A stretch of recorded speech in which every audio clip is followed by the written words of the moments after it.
kebetulan kemarin yang diminta itu kan portofolionya berupa digital.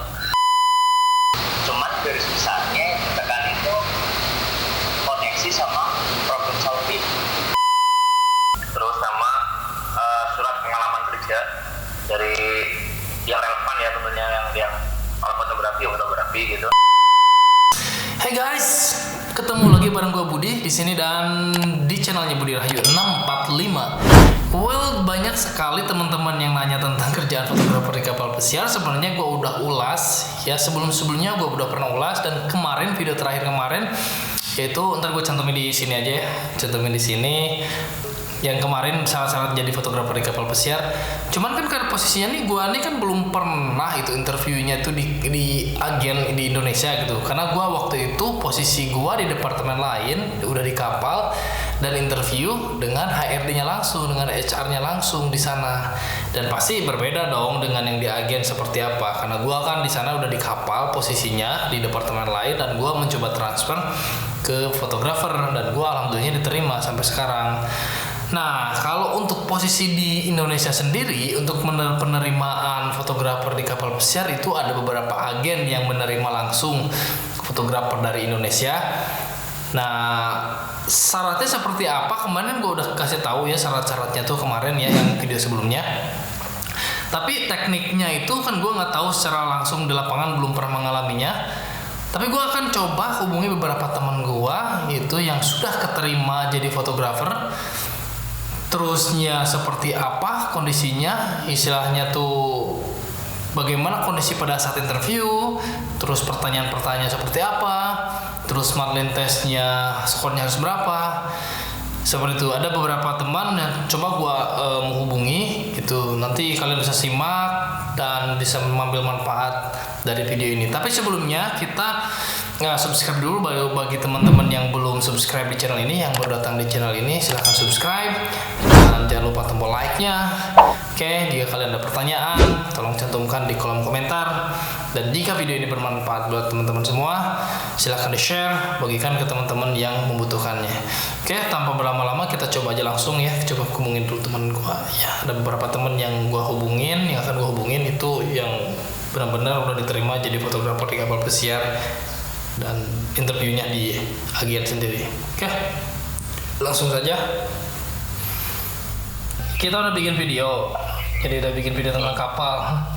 Kayaknya sih itu yang generalnya, yang benar-benar secara spesifik, secara umumnya lah, istilah secara umumnya. Ini karena berhubung kalau kondisi ya gue pribadi itu cuma ngelamar jadi kapal. Jadi istilahnya gue belum pernah ngalamin rasanya di interview di daratnya, di agensinya gimana dong. Ya kalau Bagan sudah tahu kan, Bagan, dan itu udah 8 tahun yang lalu ibarat kata. Ini yang baru keterima di perusahaan kita nih, gimana nih proses interviewnya. Jadi yang di pertama ya, selain pola lamaran tuh yang dimasukin apa? Kalau saya bilang kan kemarin kan portfolio, terus portfolionya seperti apa?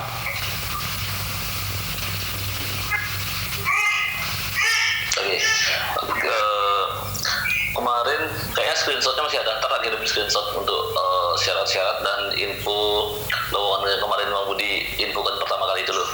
Nah jadi pertama saya datang ke agent waktu itu, enggak, jadi saya DM di Instagram Alpamax saya yang kayaknya akunnya satu ya, Bali sama Jakarta sama kayaknya. Yeah. Jadi saya disuruh langsung datang ke cabang yang ada di Bali. Kebetulan ada di Jalan Sunset Road.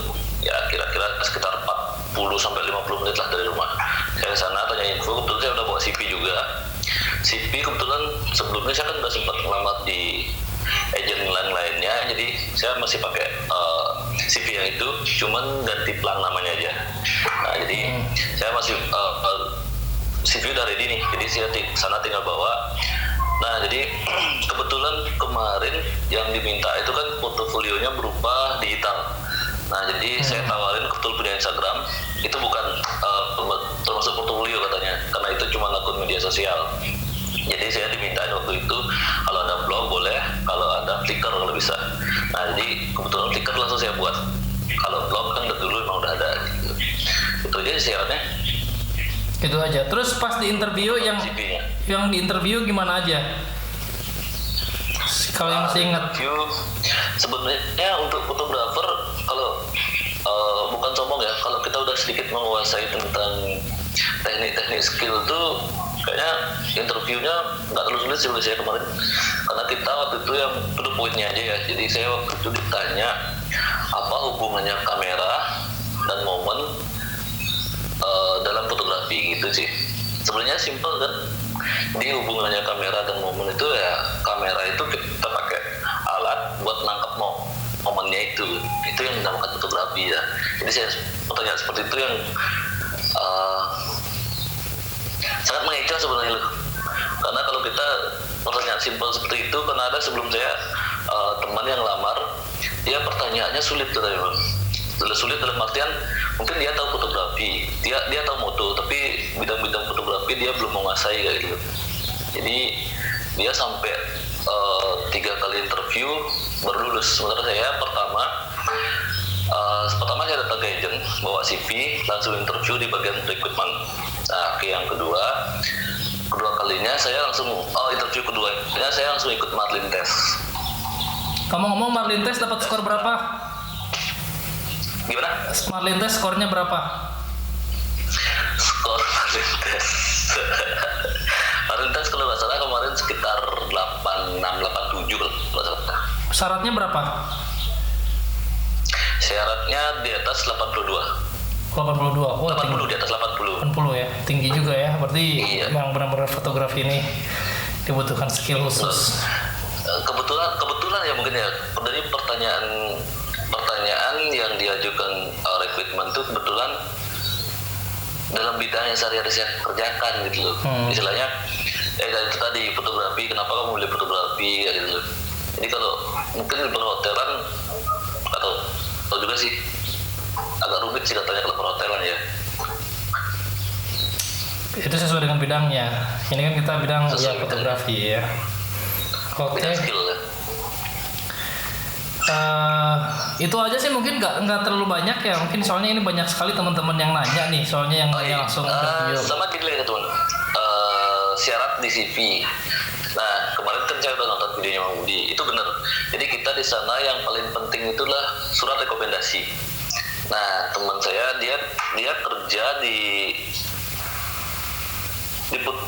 studio foto, cuman dia baru belajar fotografinya sekitar 6 bulanan. Itu dia disuruh belajar lagi biar ada setahunan gitu. Sementara kebetulan saya kan dulu sempat kerja, basic saya kan dulunya desain grafis. Nah jadi setelah desain grafis, setelah belajar banyak desain tuh kayaknya enakan di foto gitu loh. Nah loncatlah ke foto. Kebetulan di foto saya udah belajar masih belajar sampai sekarang ya, dari 2014 sampai sekarang ya lumayan panjang sih. Sempat kerja di studio foto dan freelance fotografer juga. Nah jadi mungkin itu salah satu dokumen, surat rekomen juga dari tempat saya freelance itu yang menguatkan untuk direkomendasikan lagi di agennya gitu. Sip, mantap. Oke, thank you Bli, thank you banget ya. Nanti kita kontak-kontak lagi ya. Siap. Dan nanti ada informasi baru nih. Oke, siap Mak. Oke, thank you. Cuman garis besarnya yang ditekan itu koneksi sama problem solving.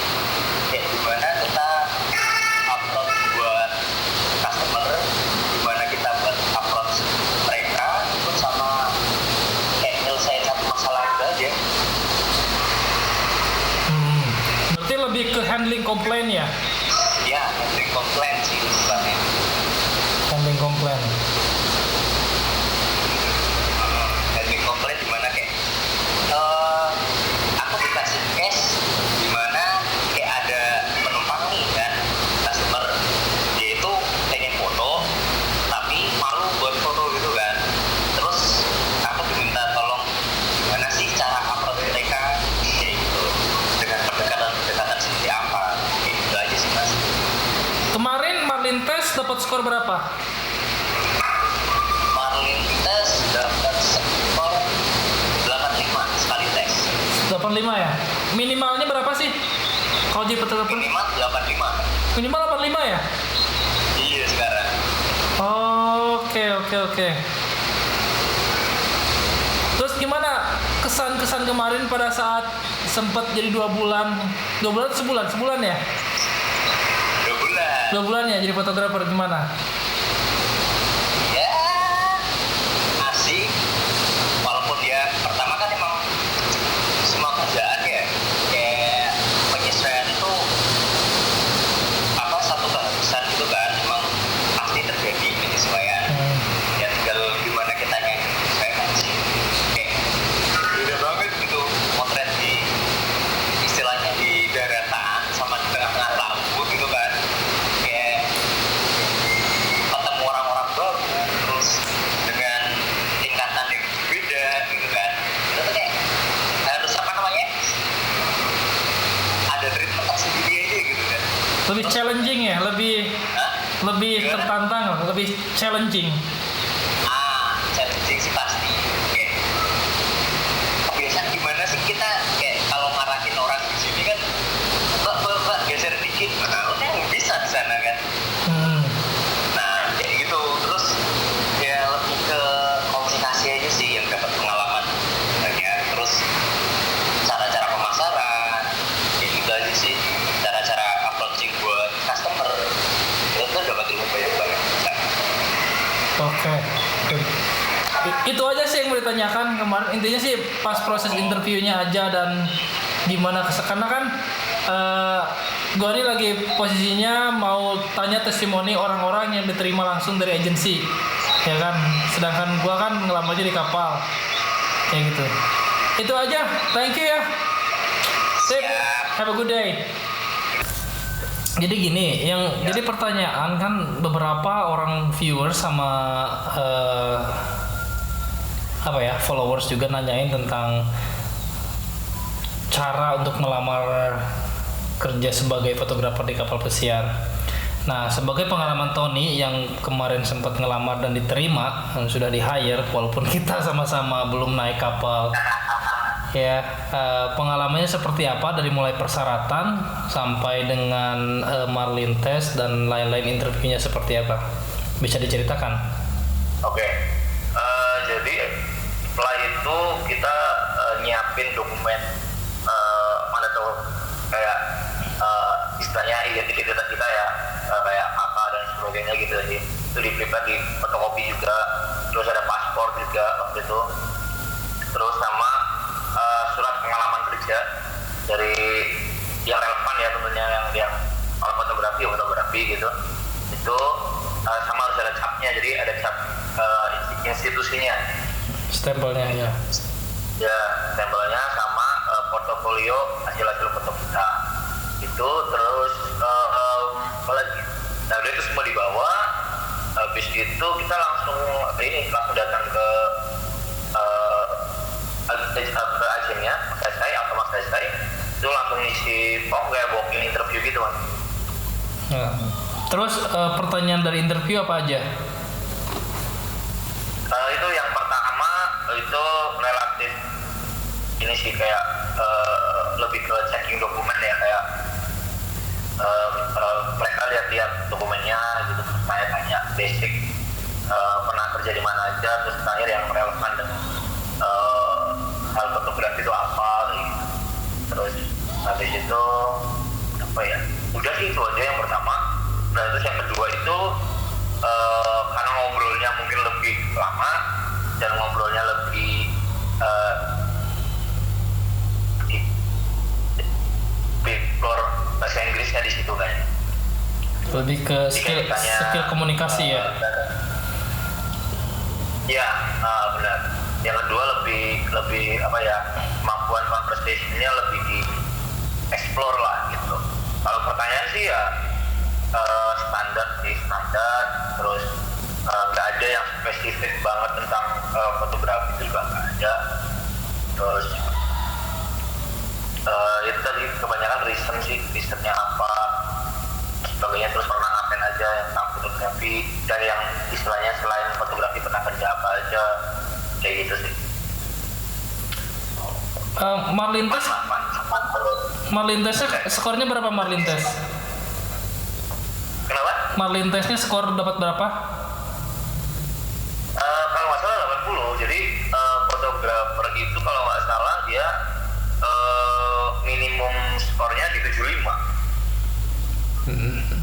Oke. gitu. Cool.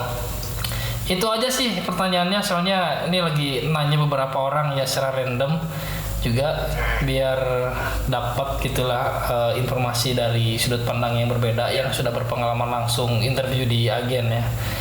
Yang mudah-mudahan Mungkin di Marlin sih Mas ya, yang jangan sampai ngulang kayak aja. Iya. Sip. Oke, thank you banget ya. Oh iya, nanti kita bareng Bagan mungkin minggu depan kita mau adain biasalah silaturahmi lagi dengan orang-orang kita. Minggu depan lah, nanti habis mungkin hari Kamis atau Jumat malam gitu nanti sama Bagan udah kontak. Ya. Boleh.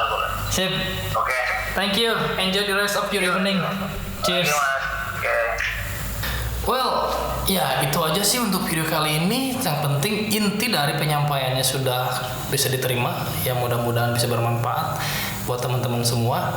Jadi yang ditekankan itu yang terakhir ya bahasa Inggris kayaknya dari beberapa teman yang pernah bilang itu dari bahasa Inggrisnya yang perlu ditekankan. Kenapa? Karena ketika kita komunikasi bagaimana cara handling komplain gitu, dan kita benar-benar kalau komunikasi kita masih terbata-bata dalam bahasa Inggris itu jadi menghambat gitu. Sedangkan di Indonesia sendiri kita memang bahasa Inggris bukan bahasa pertama, tapi setidaknya nanti kalau kalian dipelajari benar-benar serius gitu nanti bisa bermanfaat pada saat kita kalian pergi ke kapal gitu. Dan alhamdulillahnya gue juga mendapatkan karir sebagai fotografer itu ya karena skill bahasa Inggris lumayan meningkat daripada sebelumnya.